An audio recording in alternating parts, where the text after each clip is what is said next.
Cook, Perkins, Weekly, Ortega, McCoy, Pentacuff, Kraus, Hernandez, Harmon, and Griesbaum as your top 10.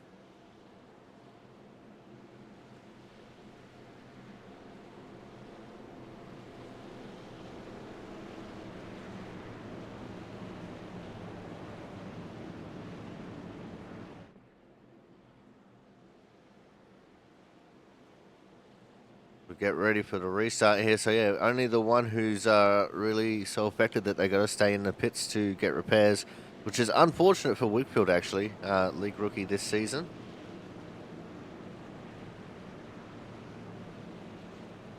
But it looks like his Daytona run here has come to a screeching halt. Hopefully he can get most of that fixed and get back out there, but we'll have to wait and see on that. I'll be at least 8 minutes in damage trying to get his tyres put back onto the thing.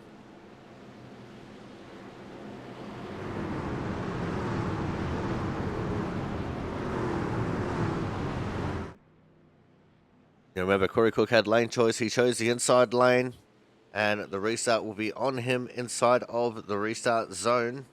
And if he's a smart cookie monster, then he'll go as soon as the green flag drops. Pace car makes a hard left turn into pit lane. And we're off and racing once more. Cook's got a little bit of a gap there. In fact, he's squeezed himself into the outside lane. He had a plan and he executed perfectly.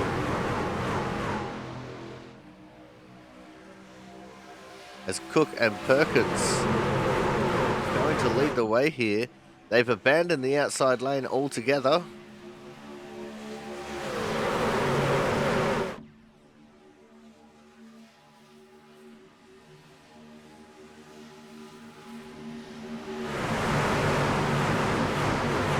Gonna take something special for these guys to start bringing it up. I just see the 5 of Mark Pentacuff up there in P7 as well. Second in line in the top lane. And he's not used to being up here. See what he can do being in such a prominent position. We don't get to see him showcase his skills very often, but this is one place where it's pretty much a lottery.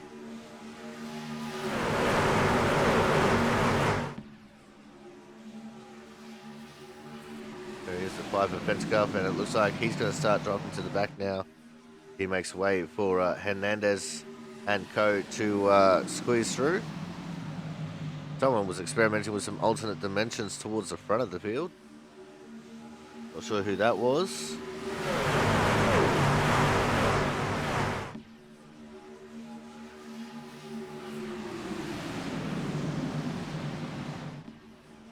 And it looks like now Perkins is challenging for the lead. And at the line, he had it. That's going to be at least a bonus point there for Andrew Perkins. In a 4, Jaron Sanchez, league founder, on the inside line there. He's up in the 16th.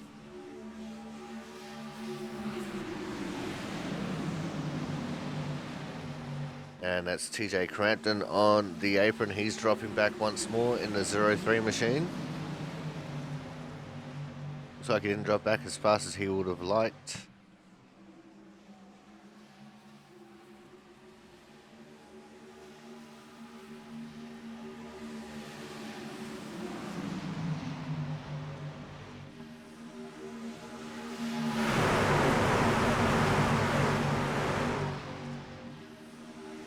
Here goes the field now. Go back up to the front and have a look at this side-by-side battle for the lead between the Cookie Monster, Corey Cook, in the 61 car and the 97 of Andrew Perkins. And that car that just came past the camera, that was Wigfield. He is only the 1 lap down. But he is back out on track and racing.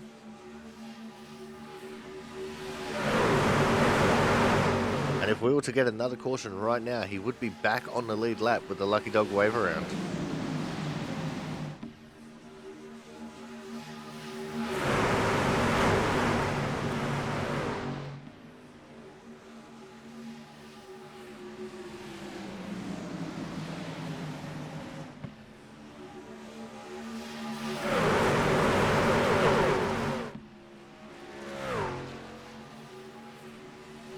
Unfortunately, right now he's just a little bit of a sitting duck there, just sitting 3 seconds in front of the entire field at Daytona. Not quite as wide as Talladega. It's a little bit harder to negotiate the lap traffic, but we'll see if the field can get past him cleanly here.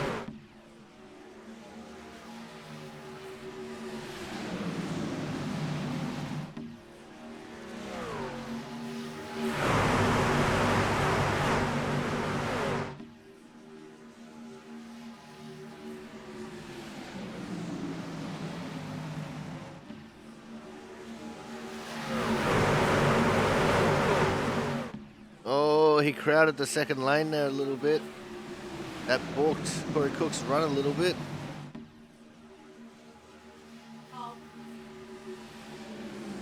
That was almost chaos personified.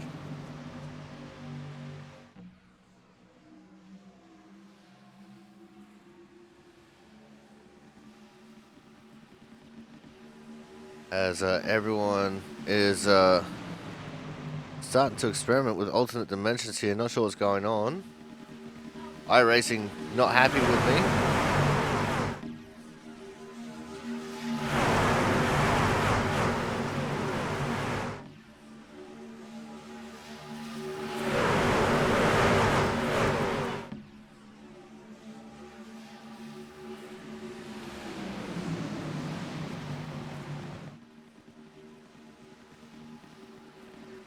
Probably too many cars for my thing to handle, but we've got another caution out on the track.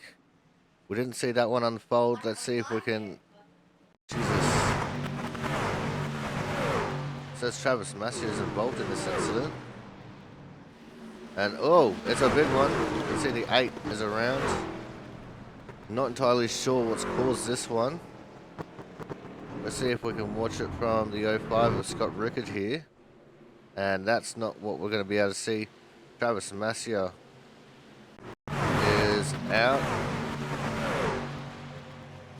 Or at least he was out briefly, I'm not sure. It's just a whole big situation here that we can't get a clear picture on. See if we can watch it from the 05 because he seems to be not phasing in and out of reality.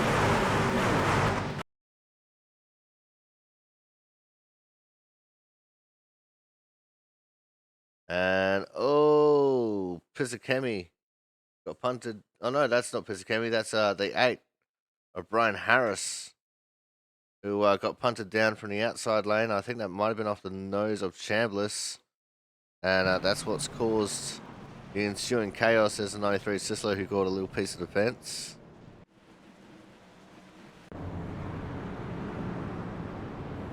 Go back to live pictures, but we're going to also take a quick commercial break here, and when we come back, hopefully we'll sort out this issue, and we'll be back to normal pictures here very shortly.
Welcome back. And we're still trying to get some semblance of normality here for the cars. It looks like they're starting to phase back into reality now.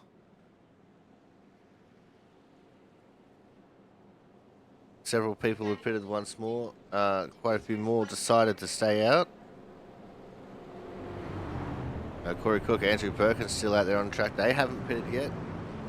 Neither too has Reggie Ortega or Caleb Weekly.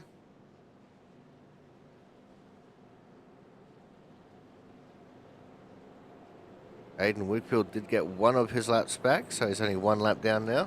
But at least he'll be on the back of the pack for the restart here. And he'll have an opportunity shortly to gain one more back if we get another caution.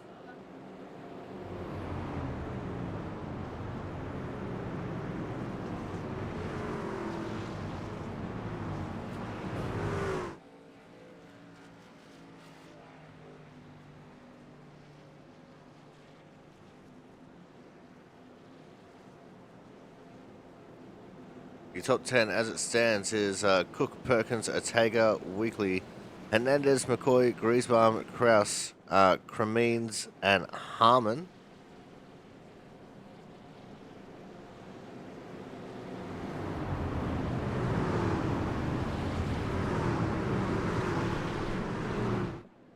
It's been a long time since we had 37 cars in the field, and I don't think my PC likes it too much.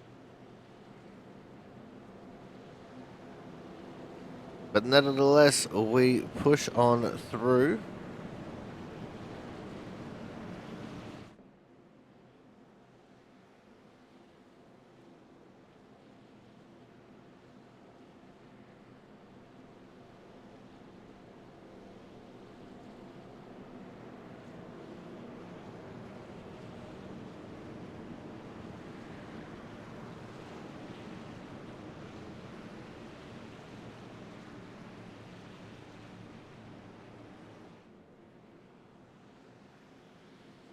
We're going to get the green flag here with 21 laps complete.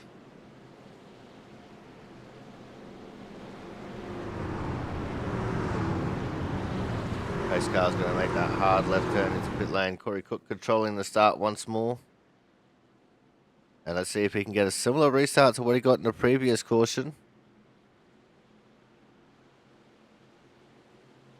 Pace car makes that hard left turn into pit lane. And we're racing. Green flag.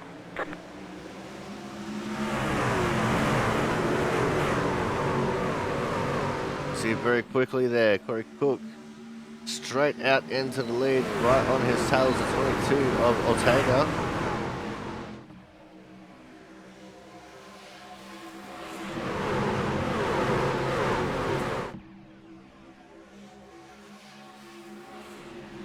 And they did get another really excellent start there. There's a 10 of Weekly, the 2 of Hernandez. Also on the inside line. But the outside line's starting to get a little bit of momentum. Oh, and iRacing. Work with me, iRacing. Come on. Don't do this.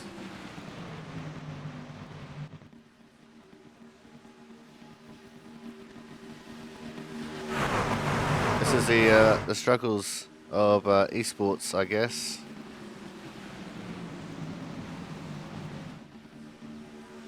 Just when you think you get some semblance of normalization, it all goes sideways once more.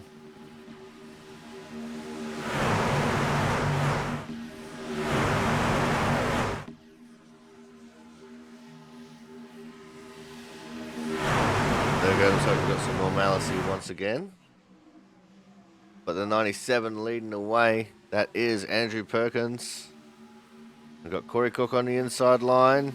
It's going to be a very close battle between these two for the most part.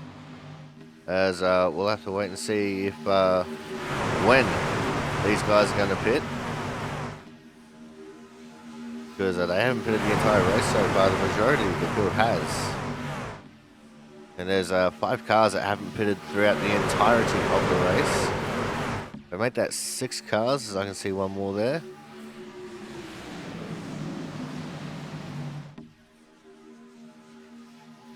And there's a few cars that have only pitted the once, and the rest of the field have pitted twice.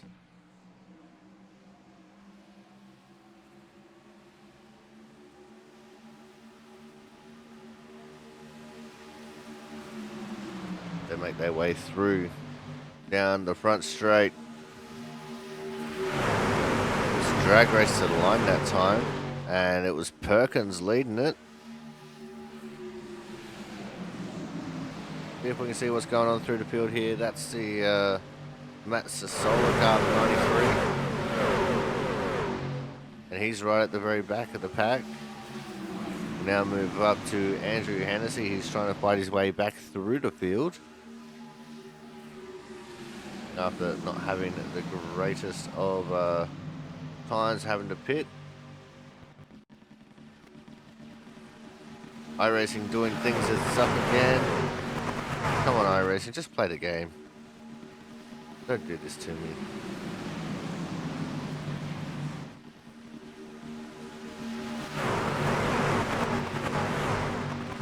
iRacing just really hates my guts right now by the looks of things.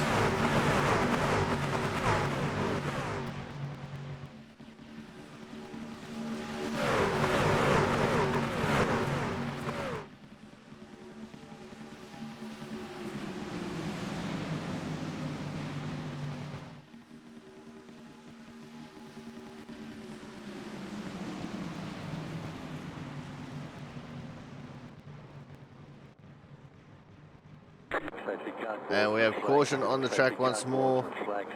I didn't see who that was spinning out.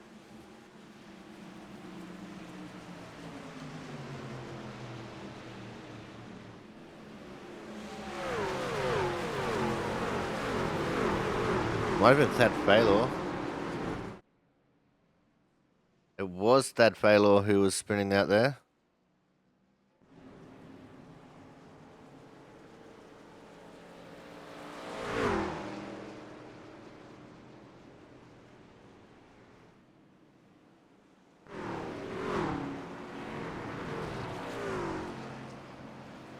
We'll go back up to our leader though. There he is, Andrew Perkins.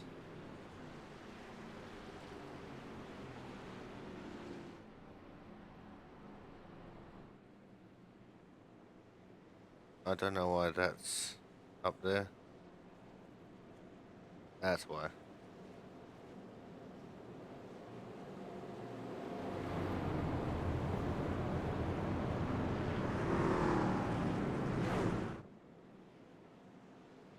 We're not entirely sure what happened to that failure there.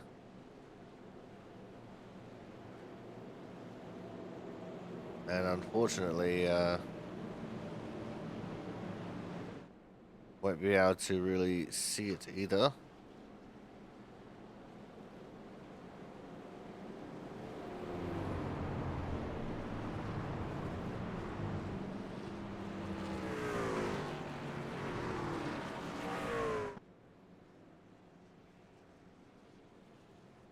As it looks like the majority of the field are in the pits.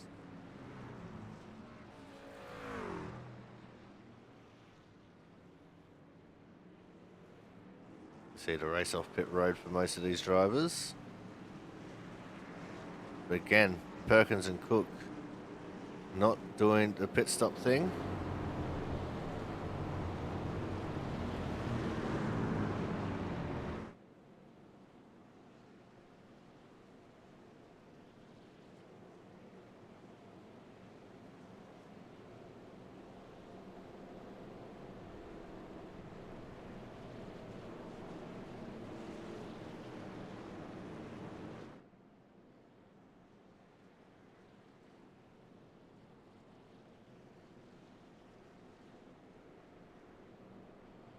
Let's see if we can have a look at the quick standings here. Perkins, Cook, Ortega, Weekly, Cremens, McCoy, Masia, Harmon, Chandler, Sanchez. This might actually change when they hit the start-finish line due to pit stop, so we'll have to wait, see if it does update here when they start hitting it.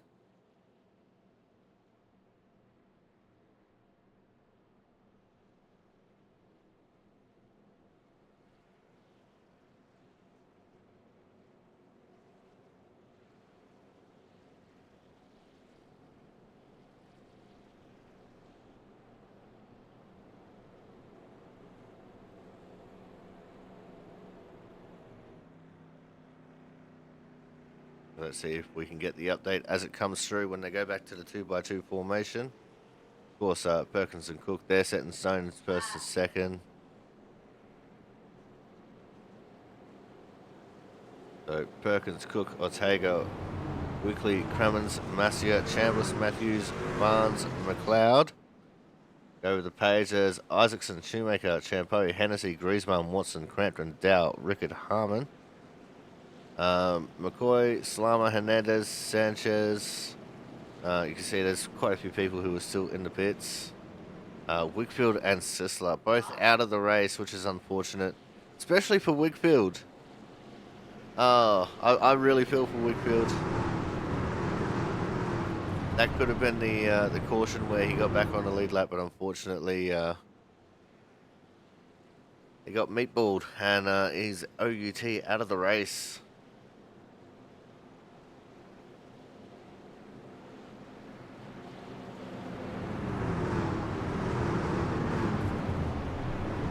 Oh, he's probably going to be sitting here watching the broadcast for the rest of this one. Another one out is Sis Money, Mr. Sisler himself.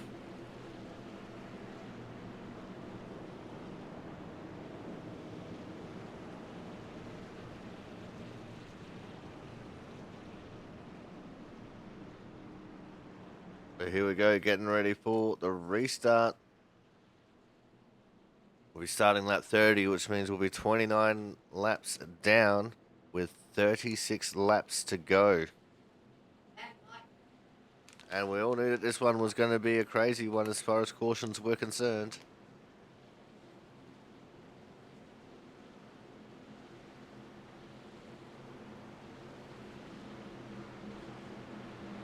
But here we go. The pace car makes his way into the pit lane.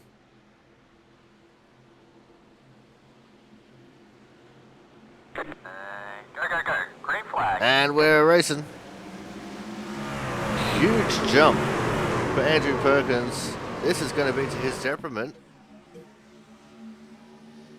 He's got a huge gap over the field and they're just going to catch him and start overtaking him left, right and centre.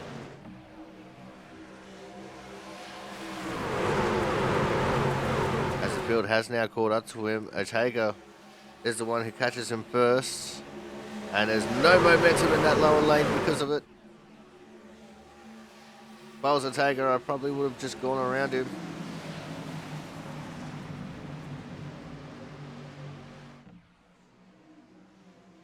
It looks like there might have been a plan in place and they've executed said plan.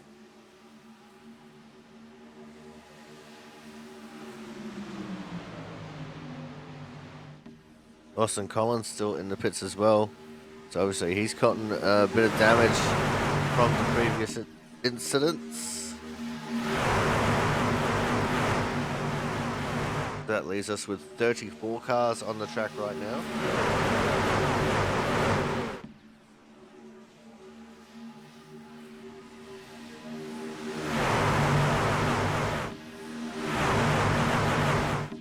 Australian, this is side by side, is at the front. Let's see if we can just have a look through the whole field here. There is the 20 car of Mr. Matthews.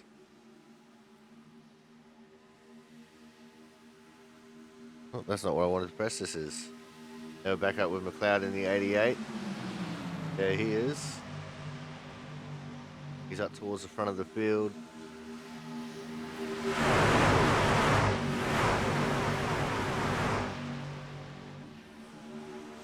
Sitting in about right now with the line on the inside.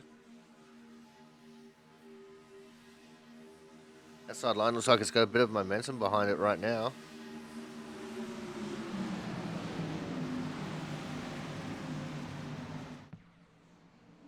Matthews in the 20 car looked a little bit unsettled there as they were coming through.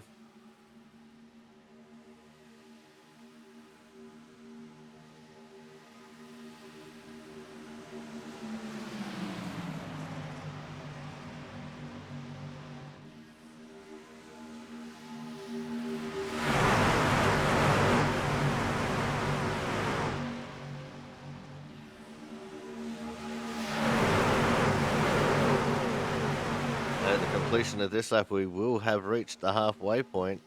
It'll be 33 down, 32 to go. In fact, this is technically the halfway point here down the back straight.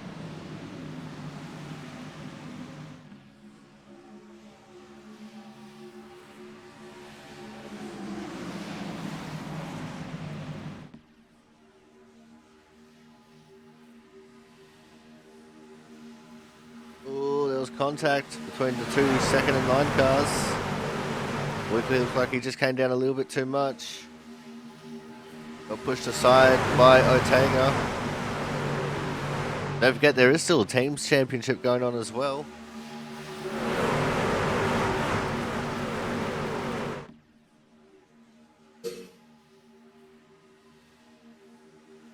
Sissler being out is going to be a big hit to his team's chances.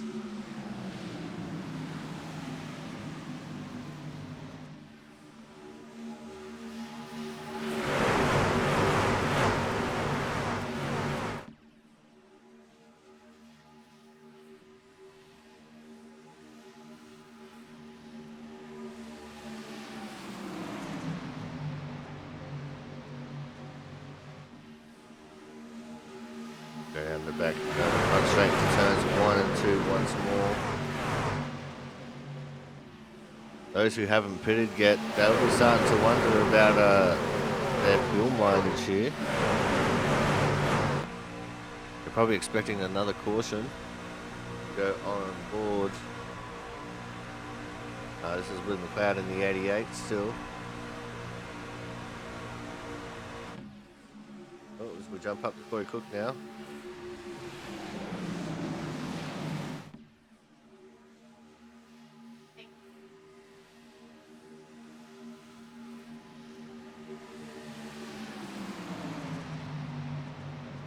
And things just really seem to have calmed down a little bit, although drama there with the 88.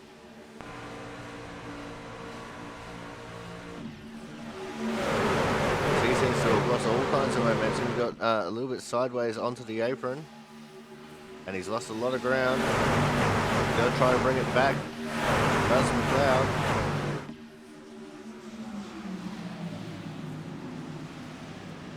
Got there now, Dylan Matthews on his tail.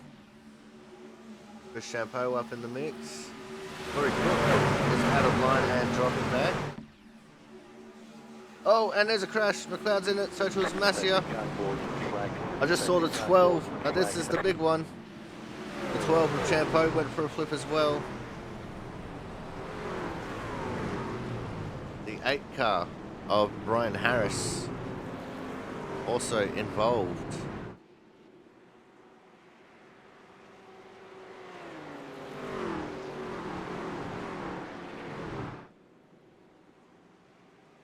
Now, unfortunately, with the way this thing is, because of the things that I had to turn off, can't go back and have a look at the replay of that.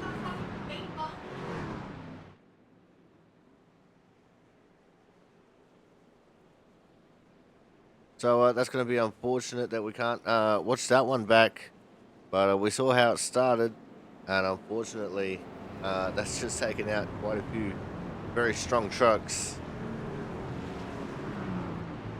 I have to wait and see what the damage report's going to be like here when everyone starts going into the pits. Massia is already in the pit lane. He had to tow to the pits.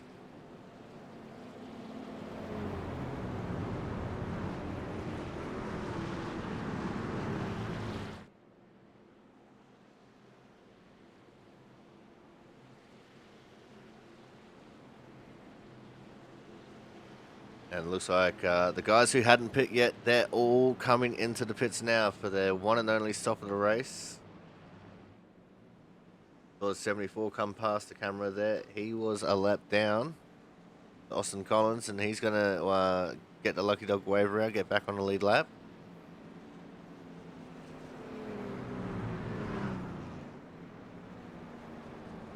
Have a look at the pit lane battle here as they're getting ready to come off pit lane.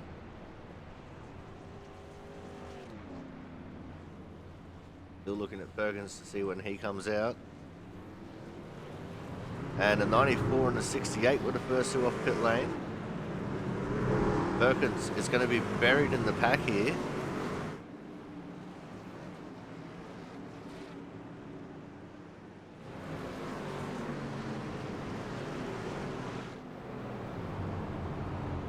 As we see a few more of the cars are on the pit lane. 61 of Cook, there's the Forrest Sanchez, the 88. McLeod is in there, so two's the 13, Masia, 21 of Baylor, and the 78 of Pizzacami. All still sitting in the pits. Collins is 8 laps down. That's wild. Look at Pizzacami there in the pit lane.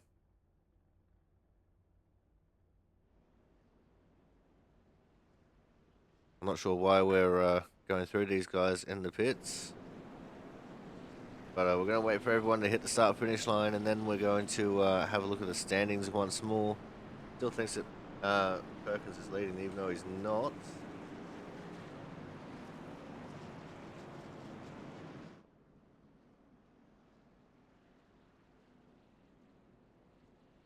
Few cars in front of him.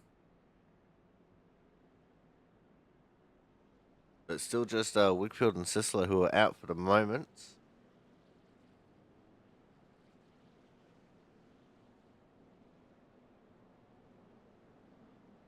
And if I'm not mistaken, it looks like the 5 of Mark Pentacuff is going to be leading the way right now.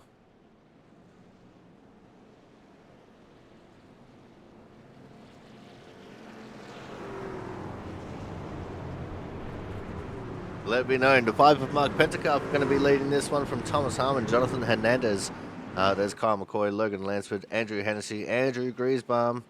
Then we have Travis Barnes. There's Cremines and Champo in P10. Farmer, Shoemaker, Watson, Perkins, Ortega, Rickard, Dow, Weekly, Kraus, Isaacson to 20th. Campbell, Chambliss, Matthews, Marquez, Harris, Horton, Sanders, Crampton, Sanchez, and McLeod down to 30th. This can be Cook, Baylor, Massio, who's in the pits, Collins 8 laps down, Zisler and Wigfield out.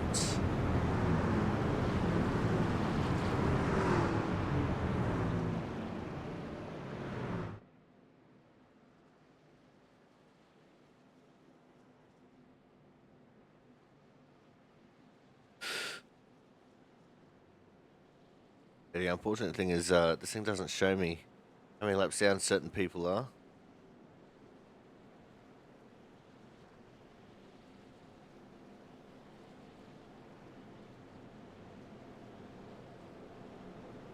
Not unless I click on them and have a look.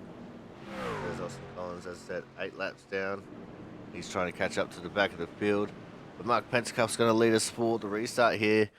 I think this is the first time on a Tuesday night he's leading us to a restart. He gets a bonus point for leading a lap too. So don't forget about that. Mark Pentacuff absolutely goated right now. And surrounded by a couple of the best drivers in the league with Harmon, Hernandez and McCoy.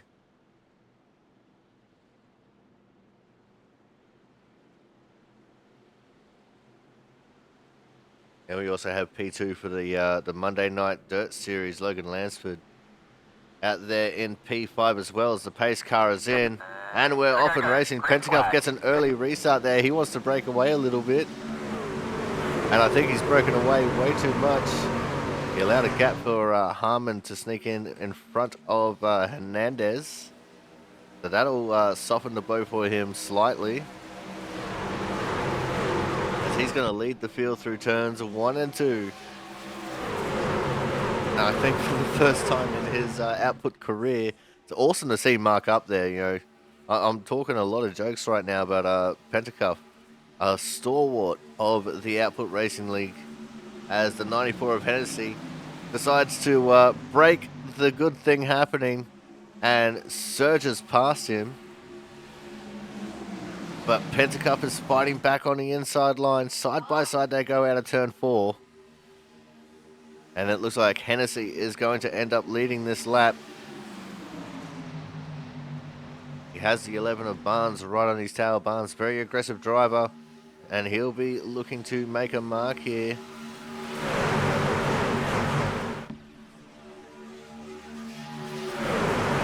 But look at Mark Pentacup on the inside line, fighting back. He doesn't want to give this up. He wants to fight for everything he's got. This is his best chance of trying to get a win. And he is right up there trying to get it. 38 Thomas Harmon right on his tail, trying to push him for everything he's got without pushing him too hard.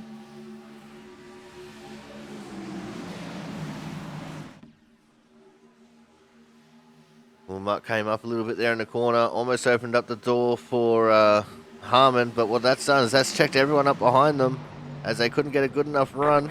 And the caution's out. Oh, there's a big caution out.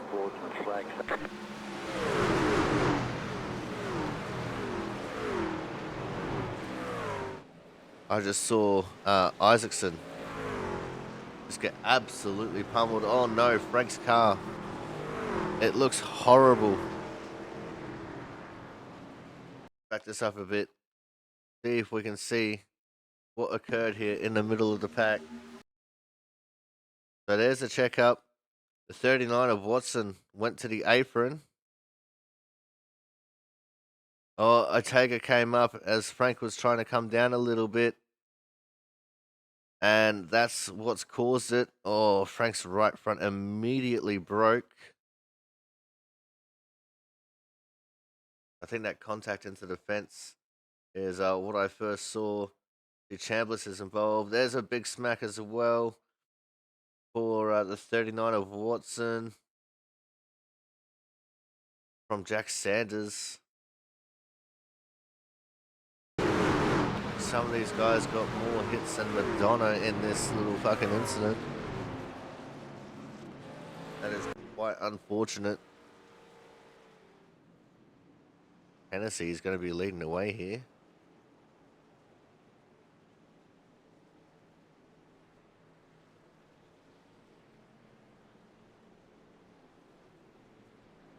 And with that one, we are going to go to another commercial break now.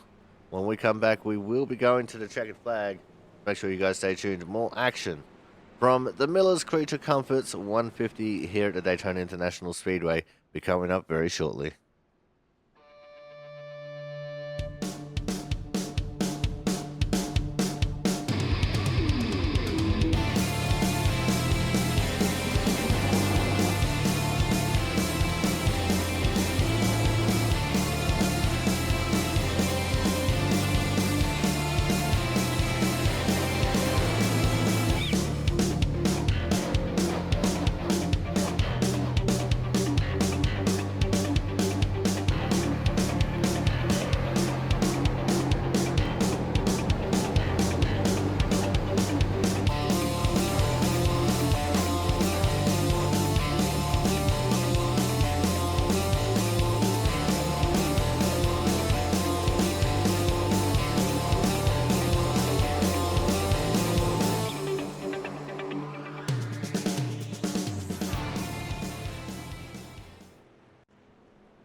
And we've come back early.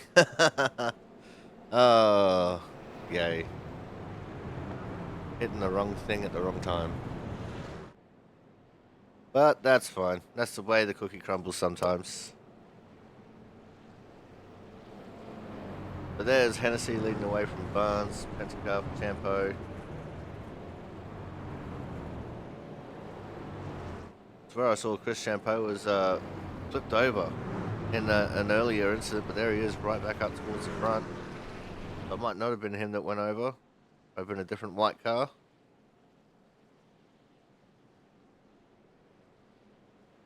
We're going to wait for these guys to finish this lap, get the one to green, we'll go through the field.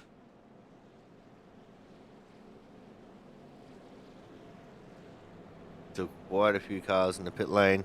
See Ballor, Horton, there's Massieu, McLeod, Watson, Isaacson, Chambliss, and Ortega all in the pits. All of those who were involved in that crash that just occurred.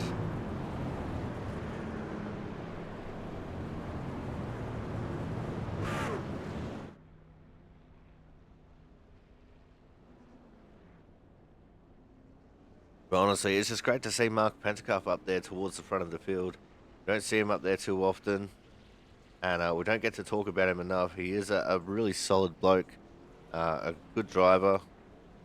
Just gets unlucky and just doesn't quite have the pace of most people, but you know, he's there every single week and always participates. As we get the one, the green, there's Hennessy, Barnes, Pentacuff, Champo, Harmon, Kremens, Hernandez, Slammer, McCoy, and Shoemaker as your top 10.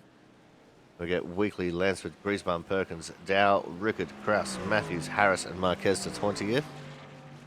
There's Crampton, Sanchez, Cook, Campbell, Pizzakemi, Chambliss, McLeod, Baylor, Horton, Jack Sanders has gone 1 lap down. Alexander, Watson, Ortega all in the pits. Collins 7 laps down. He got another lucky dog wave around there. Massia, who is in the pits, he's more than 7 laps down. And still Sisler and Whitfield, OUT, out of this race.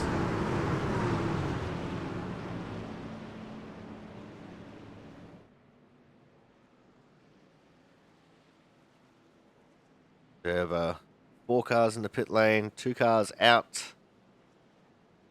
Got one lap down and 1 7 laps down, who are on the track.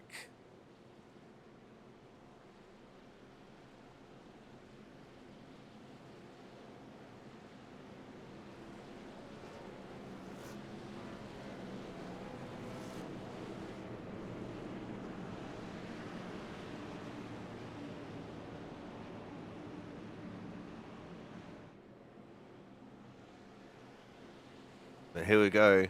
What should hopefully be the last restart of the race. We'll have exactly 20 laps to go when we get the green flag here.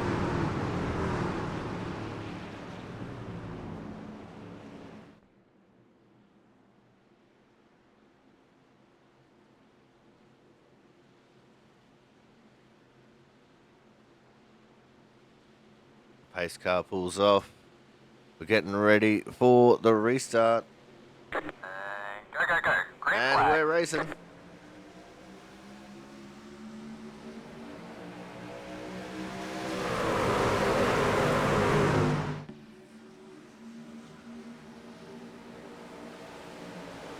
It looks like Hennessy gets a great restart there, pulls immediate into the outside lane. But here comes Muck Pentacup up on the inside line, being pushed by Thomas Harmon, looking to take the lead back once more. There's a really good line there on the inside, because it's Pentacup, Harmon, and Hernandez.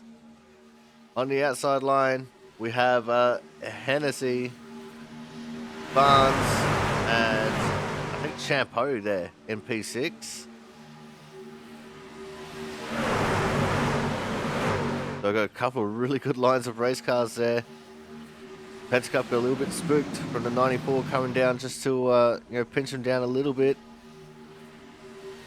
But he's doing the business here at the front of the field.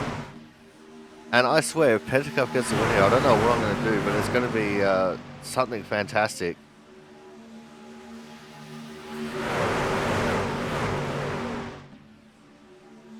Mark Pentacup clean and clear in the lead of the race right now.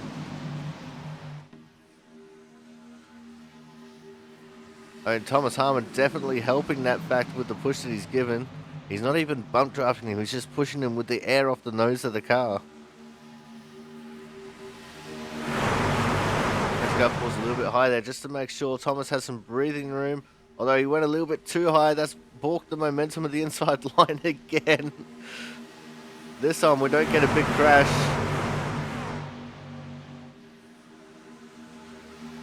And now Hennessy and Barnes come down to the inside lane.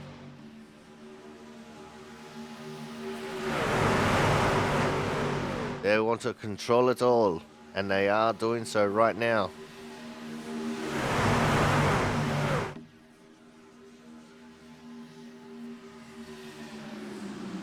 Now we're going to just focus anywhere and everywhere here for a little bit. See what the iRacing TV controller has to show us. And as he goes up to block the outside lane, he gets a little bit of a touch, a little bit sideways. And there's big check up through the field. That's dangerous. Oh, and there it is. Shoemaker gone around. His car's crashed into the inside. I saw the 7 of Kraus was down there. There's a 10 of Weekly involved. Someone's killed their engine. There's the 7 of Kraus. We've got the 8 down there as well of Harris. As long as Sanders wasn't involved, he'll get one of his laps back here.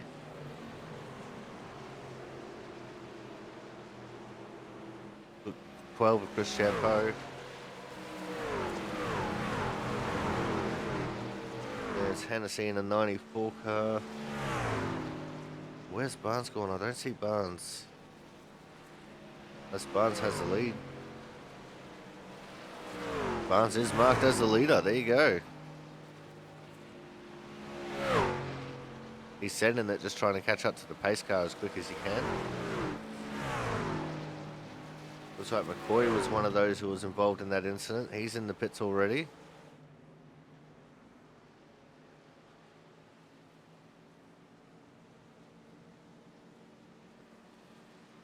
There is the pace car. Barnes goes into it.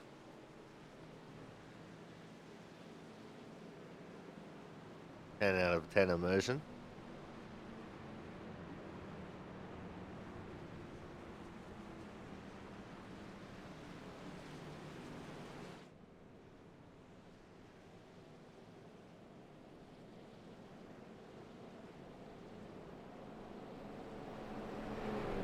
It looks like most people have chosen not to pit just yet, although the pit lane will only just be open this time by.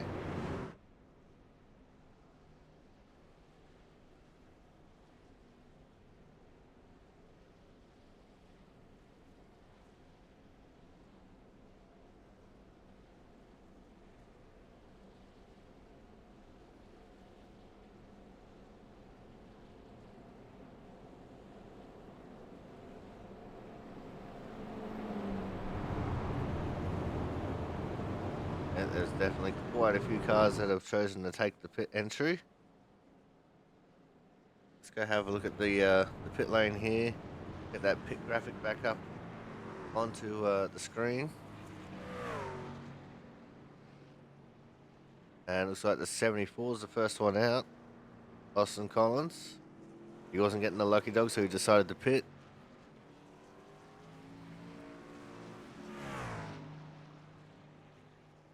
Still quite a few cars sitting there in the pit lane. Loud was the first one out.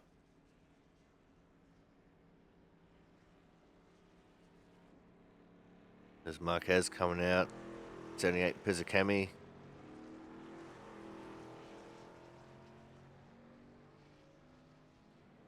Go back up to our leading pack here and turn off the pit lane graphic. Lots of cars in the pits. Still only the 2 cars out at the moment.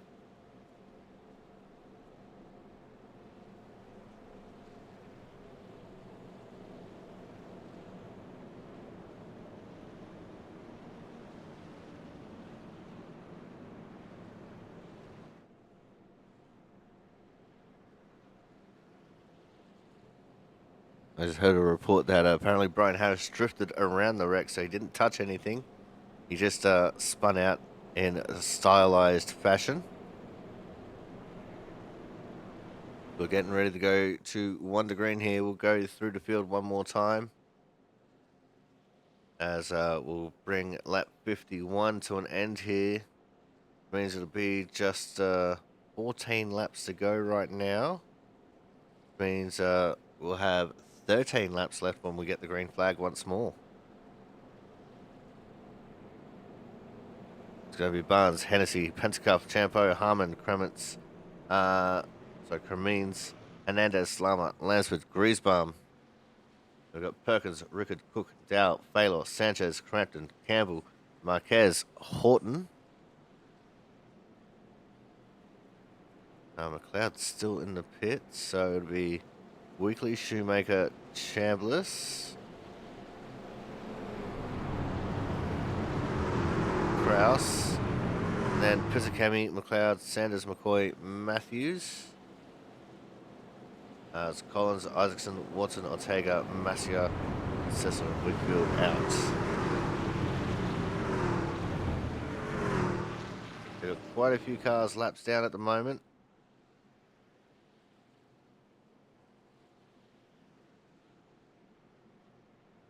I think McLeod's going to be the last car on the lead lap there in 27th.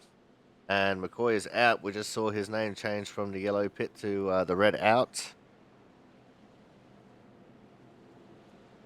So Kyle McCoy, OUT, out of this race.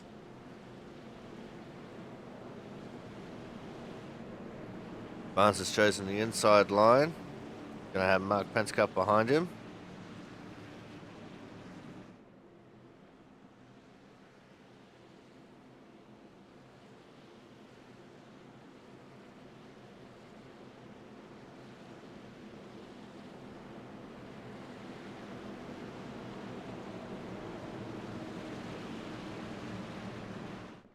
Here we go for the restart. 13 laps left. Who will survive? The pace car makes a hard left turn into pit lane. We're getting ready for the green. And we're off and racing. It was a very early jump there for Travis Barnes. He's starting to bring it back just a little bit though. And he's checked up the inside line here quite a lot. That's given full advantage to the outside lane. Hennessy's gotten clear, but Chapo couldn't quite get clear.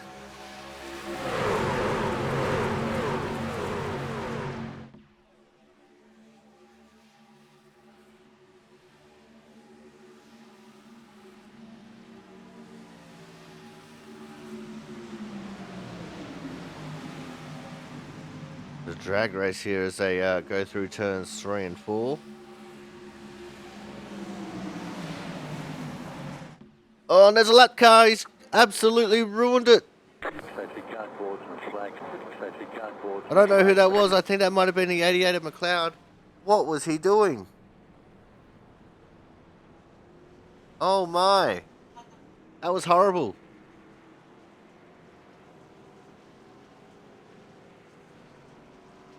That's just absolutely ruined the 11th race. Hennessy's officially leading the way, but what on earth just happened there?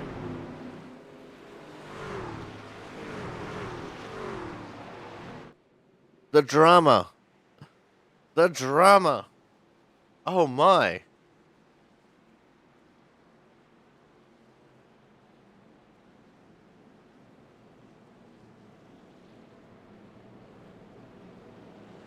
Matthews has just gone out of the race. 20.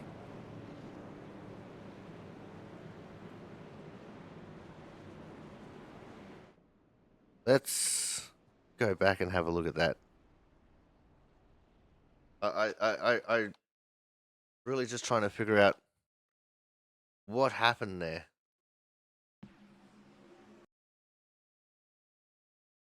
Yeah, it is the 88 of McLeod. And he goes up the track. And then he dives down low. Oh my. Oh no. Mark Pentecoff, very lucky to get around it. And then chaos ensues behind. Scott Rickard's getting turned simultaneously. The big L of Logan Lansford goes around as well.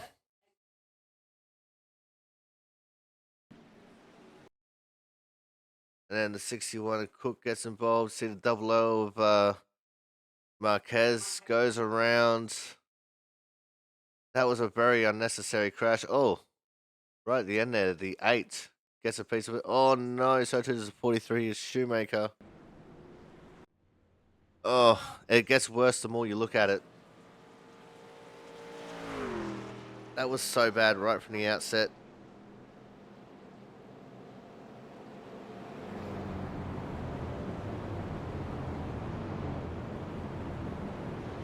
The words fail me for that one. Like, words absolutely fail me. That was so bad from Ryan McLeod. That's not what you want to do on your first race back into the league. Because holy crap, that was incredible. That was something else. That was words that I can't use on a mostly PG broadcast.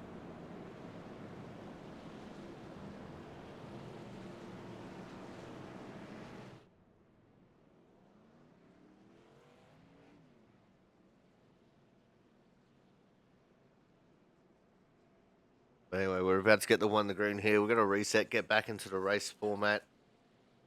Going to be 10 to go at the line this time when we get the one the green, which means we're getting the green flag with just 9 laps left.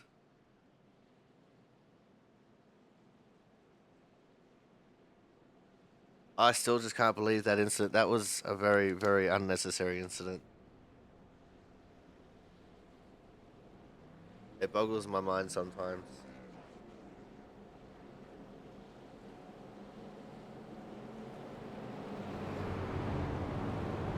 But here we go. We've got Hennessy, Chepo, Cremines, Pentacuff, Slama, Harmon, Hernandez, Perkins, Baylor, Griezbaum as your top 10. And it's Sanchez, Weekly, Campbell, Pizzakemi, Horton, Marquez, Chambliss, Crampton, Cook, and Harris. Kraus, Dow, Sanders, Lansford, Rickard, Shoemaker, and Barnes, both in the pits. Both of them will be a couple laps down. In fact, Sanders will be down to 25th because he just got the lucky dog. Back on the lead lap. McCoy out. McLeod out. Matthews out. Collins 7 laps down. Isaacson, Watson, Ortega in the pits. Macia 17 laps down. Sisler and Whitfield out. Wow. As I said, words cannot explain the goings on of that. So we're just going to try and focus on the racing action here, as Hennessy's going to lead us away for what should hopefully be the last time.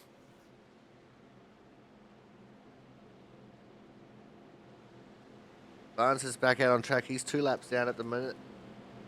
It's good to see he was able to get back onto the track.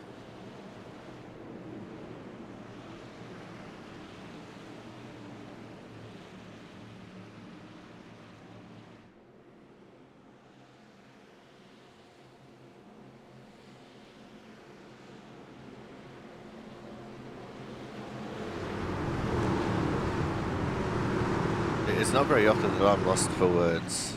I was going to tell you all that right now. Not very often at all that I'm lost for words, but holy crap.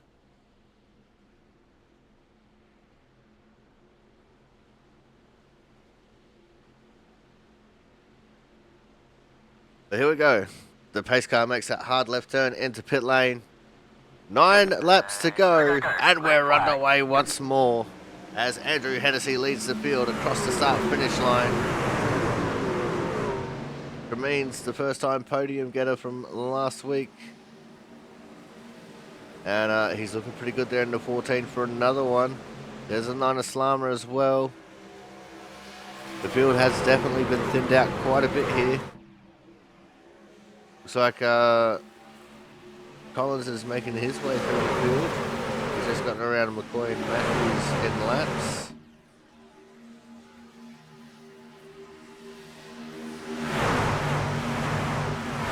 Down into turn 3 and 4 we go. And it's the 94 battling the 12. The Hennessy and Champo.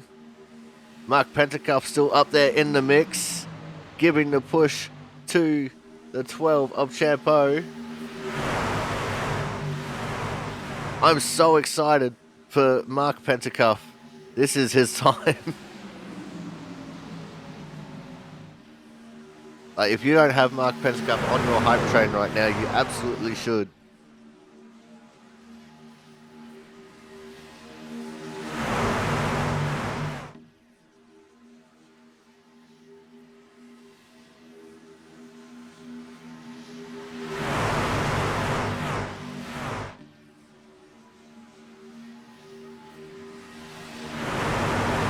Hennessy still leading the way quite comfortably at the moment though. And he goes up to block the outside lane.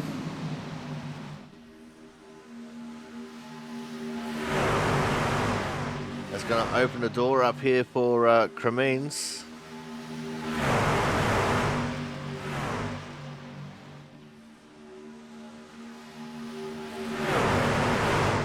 I'm going to try something stupid and bring up one of my other overlay softwares.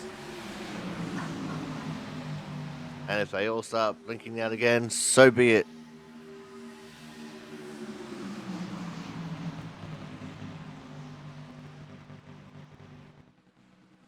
And that's exactly what's going on. Jesus. I hate this. I absolutely hate this. I would like to have my overlays, please.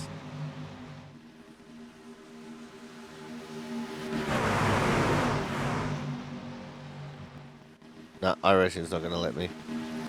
Damn it. I tried.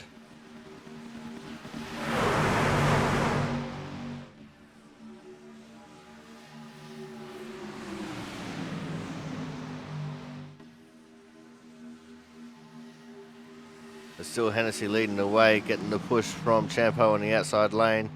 Joe Slammer up there trying to do everything he can. Thad Faylor, we haven't talked about him much this race. He's right up there in the mix as well.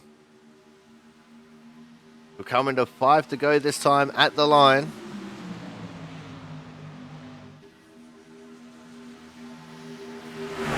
There it is, 5 to go. It was just Hennessy at the line over Cremines. That outside line got a really good run.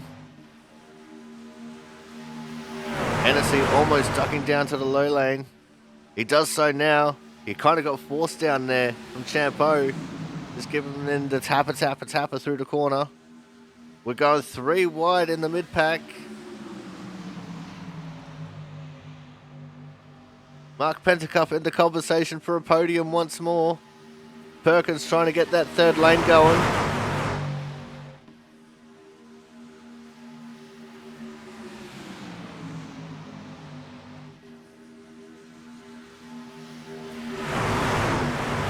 Everyone's using as much as the track as they can. This is normally when things go sideways as Thomas Harmon now goes to the third lane. 3x3 racing we go.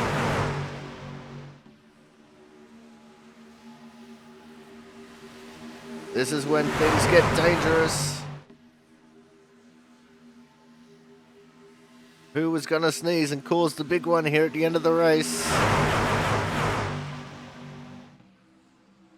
Champo just has his nose ahead. Here comes the bump from Pentecoff. That outside lane's looking strong. It's Harmon and Hernandez. 3 to go.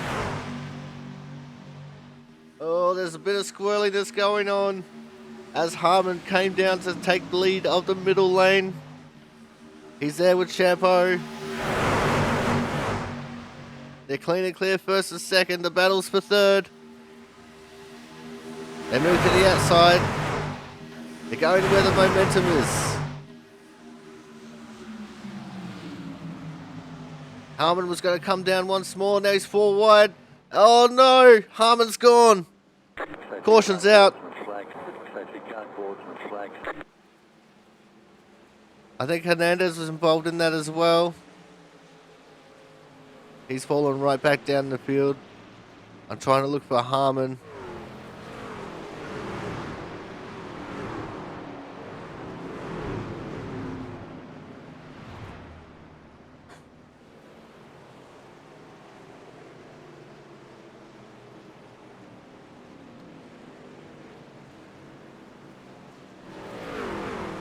Just searching my little names here for Harmon so we can go back and have a look at what happened there. He's in the pits, there he is.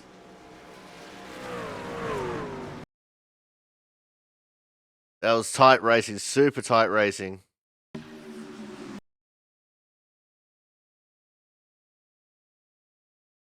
You see, he got just squeezed out of it. I don't think Mark Pentecoff realized they were 4 wide. And, oh, the crunching and bunching. The 12 of Chris Champo got whacked around a bit. Looks like Scott Rickard just spun it in sympathy. The 8 of Harris, nowhere to go. Andrew Perkins, nowhere to go. The 68 Andrew Griesbaum, nowhere to go. Pieces of body flying everywhere.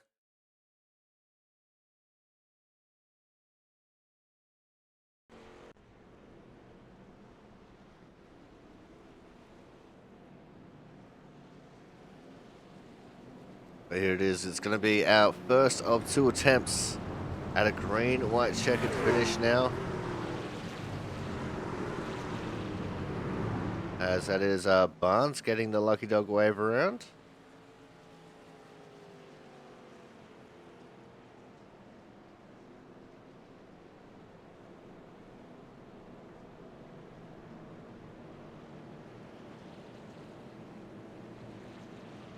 Well, I hope everyone in this front group has enough gas.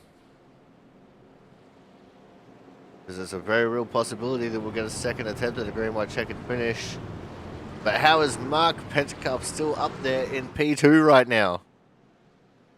Look at him go. So proud of Mark Pentecoff right now. You guys have no clue.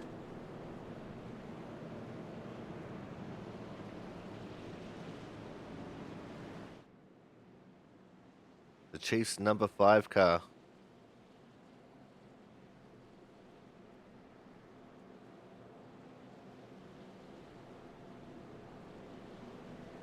Looks like he might need to do a little bit of editing to his paint scheme though. With the 5 intruding on the Chiefs.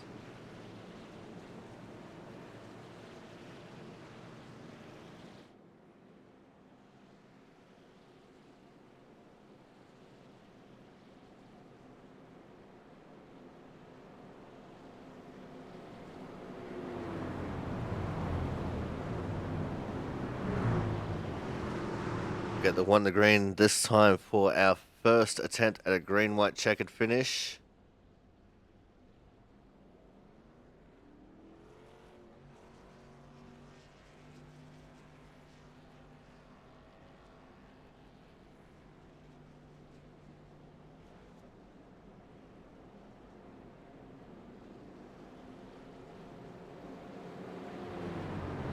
It's going to be Hennessy, Pentecoff, Cremines, Salma, Weekly, Baylor, Campbell, Sanchez, Cook, Horton in the top 10.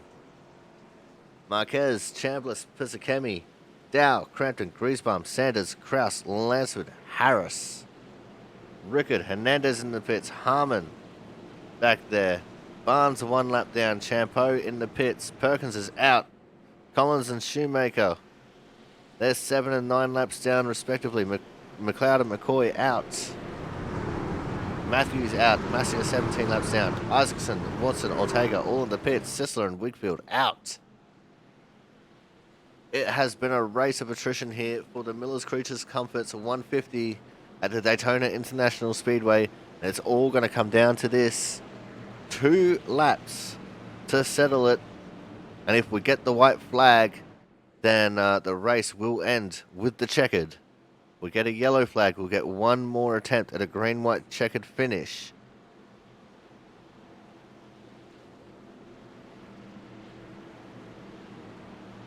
We have 23 cars left on the lead lap. One of them still in the pits getting damage fixed.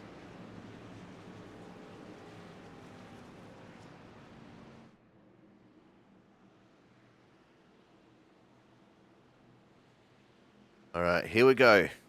Getting ready for the restart. Caleb Weekly in the 10, experimenting with alternate dimensions there. That's not going to be great for the 15er Ken Campbell. Seeing him blinking out like that. The pace car's going to make the hard left turn into pit lane once more. Hernandez is going to go a lap down here.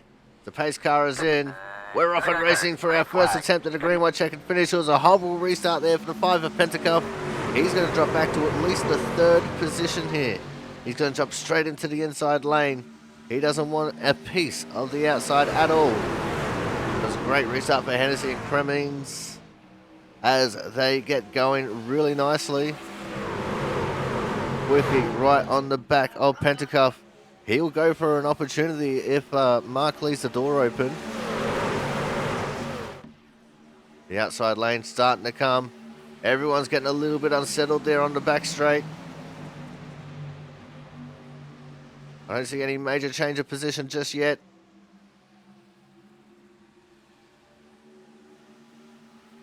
They come out of turn 4. Are we going to get there? And it's white flag, last lap, last chance to win it or wear it. And this is for all the bickies. We will not be getting a caution flag at this point. It's the point of no return. Checkers or wreckers. Hennessy still leading the way. Cremines has an opportunity to try and go for the lead here if he can get up high enough, fast enough. And he's going to stick in behind. Slammer, Campbell on the outside lane, trying everything they can. Hennessy getting pushed. Oh, and around goes Cremines. It's a drag race to the line. Slammer on the outside line. Is he going to get it? What about Mark Pentacuff? At the line, it's going to be Andrew Hennessy. Slammer P2. Mark Pentacuff coming home in 3rd. Can you believe it? Chaos ensues after the race. I don't think we're going to get a burnout here from our leader, as he's just been absolutely knocked around 7 days from Sunday.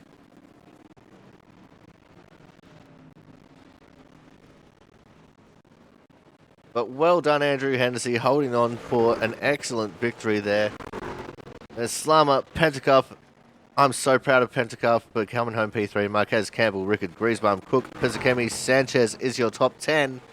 We've got Dow, Horton, Weekly, Chambliss, Sanders, Kraus, Crampton, Cremines, Baylor, Harmon to 20th. Harris, Lansford, Barnes, Hernandez, Champeau, Perkins, Collins, Shoemaker, McLeod, Massier down to 30th. And over to the final page now. There's McCoy, Matthews, Isaacson, Watson, Ortega, Sisler, and Wigfield. What an incredible race. That one seemed to go on forever and ever. But Andrew Hennessy, the winner of the Miller Creatures Comforts 150 here. And he's still going to do a burnout with what engine he has left. Great to see. We're going to go to a commercial break now. When we come back, we will have driver interviews. So make sure you guys stay tuned. Those will be coming up in just a few moments.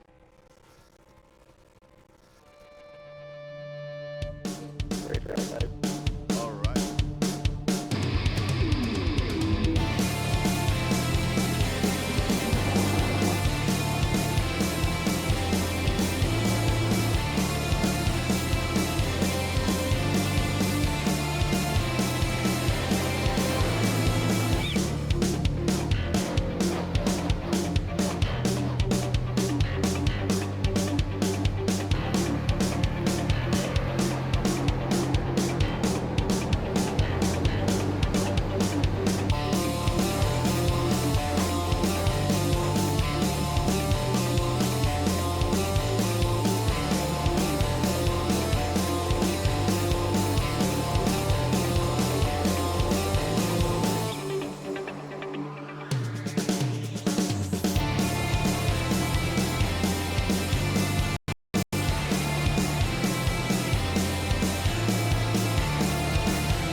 Alrighty, it is now time for our driver interviews. And if you can't tell, I'm so very excited for this one to kick things off. Our interview with our third place getter here tonight, Mr. Mark Pentacuff. Mark, bro, you made some incredible choices out there as far as pit stop strategy is concerned. Got yourself to the front of the field, and then as soon as you got up there, you never looked back and finally broke through for your first Tuesday night output podium. Yeah. Yeah, I knew it was going to be close on fuel, but I thought, man, there's as many cautions as we were having. Even if we just have one, and then I was shutting it off every chance I had. I thought if I could just keep track position and just keep everybody at least marginally behind me, that was where all the action seemed to be happening. Now, you even led laps here for what I think is the first time in racing conditions as well. You started from the front in the race in one of the restarts as well. Started off the pole in the restarts. What's it like for you? Here on a Tuesday night, you're normally one of the back markers to put it pretty bluntly, but Right. you up the front of the field this time. You had some amazing drivers around you, like Hennessy, Harmon, Hernandez, even Logan Lansford there for a while as well. So what was it like starting up the front with those guys on a Tuesday night? Toward the front, I feel like I can trust them a little bit more than maybe when you're back in craziness. So it is kind of knowing that I'm going to get good pushes, and then trying to be a good pusher at the same time and not getting anybody out of shape. Like when Chris was in front of me, just trying to make sure you don't cause a problem for the rest of the field, but keep your line going. So it was kind of fun. I mean, it's also easier with cleaner air to be a pusher and be pushed. Now let's talk about that final restart. You started at the front of the outside lane, and you chose to duck down to the inside as quick as possible there when the gap opened up for you. Was that to plan, or was that just the way the circumstances fell that you felt that you needed to do that to maintain position? I kind of felt that way because when I looked in the mirror, Joe was quite a ways back, so I wouldn't get any push from him either. And I felt like I could suck up with him and keep the draft, and it was going to be a ways before. I felt like before that outside line would be able to catch up, and that we would take the white before we were side by side, and that's pretty much how it happened. Is we were side by side on white, and I knew once we had the white, just stay to the bottom and keep your foot in it and try to make it to the end. All right, Mark. Now let's look forward towards next week. Once I bring it up, we're going to be going to Michigan. So what's the feeling like for you as we head from a super speedway to a track that in the trucks is practically a super speedway? Yeah, I feel like Michigan's not a horrible track for me. I just got to make sure my big thing is tire wear, and making sure I can make the long runs. I figure that's going to be a long run race, and so got to be prepared to keep the tires on it. That's my biggest struggle. So that's kind of where I always want to improve is keeping good consistent lap times. All right, Mark. Now before we let you go here tonight, anyone you want to give a quick shout out to? Oh, all my buddies out in NASCAR Raceway Ministry Land that we do campground stuff for families and kids, and give them a shout out for helping out at Indianapolis this past weekend, doing some Pinewood Derby car races and having some fun out there while people are waiting to go watch the races. All right, Mark. Well, thank you very much for coming out. Congratulations on finally breaking through for your first Tuesday night podium. And we'll look forward to seeing what you can do next week at Michigan. All right. Thanks a lot, Corey. All right, guys. That was Mark Pentacuff, tonight's third place getter. Coming up next, we're going to have our second place getter, And our second place getter is also going to be our Autism Awareness Hard Charger Award winner. And that means that our hard charger and our second place driver is none other than the 9 of Mr. Joe Slammer. Joe, 25th to 2nd. Just let that sink in for a minute. It was quite the adventure.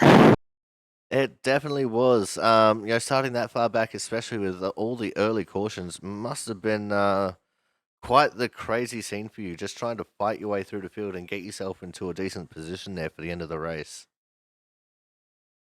Yeah, I was one of the guys caught up in the first caution, and just repaired my truck. Had a couple minutes of damage and got it all fixed up, and I just kept topping off the truck with all those cautions. And once we had that lap 35 caution or so, that was my last pit stop, and just some other guys had to pit after that and put me in good position near the top 10, and just kind of worked my way up little by little as the cautions flew.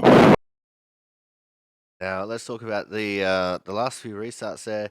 You had yourself in the perfect position there, and the seas just seemed to part right at the very end to allow you to try and fight with Hennessy towards the line. What was it like, just having that last ditch effort to try and get there? I was prepared to push Mark to the win, and for some reason he decided to hit the inside lane, and then I thought for sure that one of those guys, the 14 or Andrew, was going to jump up in front of me, and they never did. And Ken was trying to push, he just kept getting a little too loose, and it was I think honestly I had a good shot if we didn't wreck there coming to the line. But it was fun. It's fun to be in these positions. Usually I don't have this kind of luck on plate tracks, so to be up there to battle for the win is always fun. All right, now let's look at next week, Joe. We're going to be going to the Michigan Speedway. What's the feeling like for you as we head to probably a very similar kind of driving track, but just a little bit more exciting?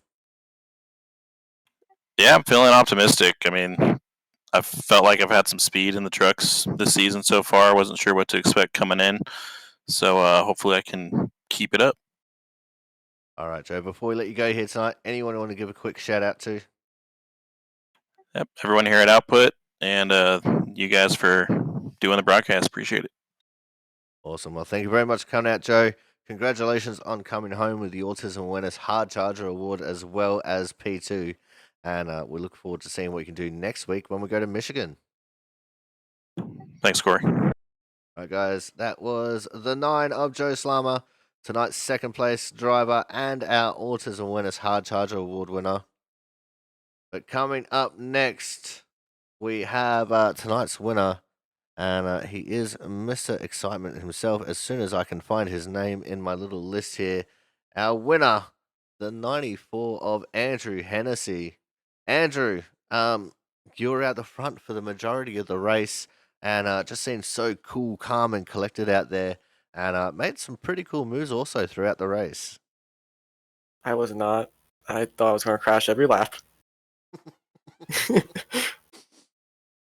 I mean, at least it was a bit of fun though, right? Yeah, I had fun. It was fun up front when we were green.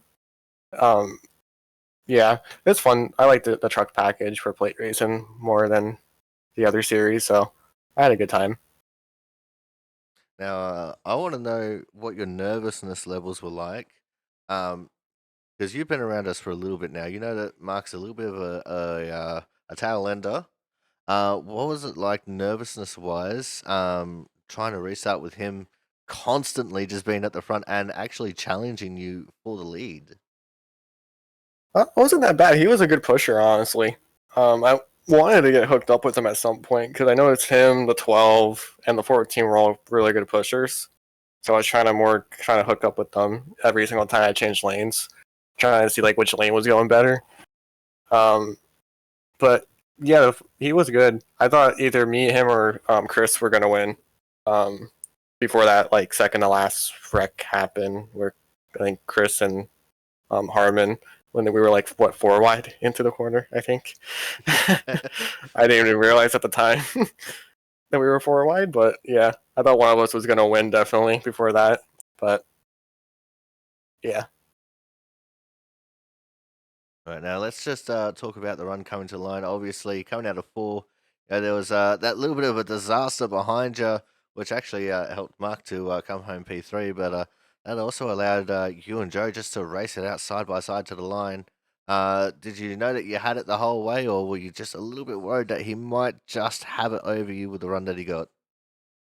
I thought I lost it when they first wrecked behind, because I thought my whole lane died. I thought the outside lane was okay still. And then I looked in my mirror, I saw Ken die.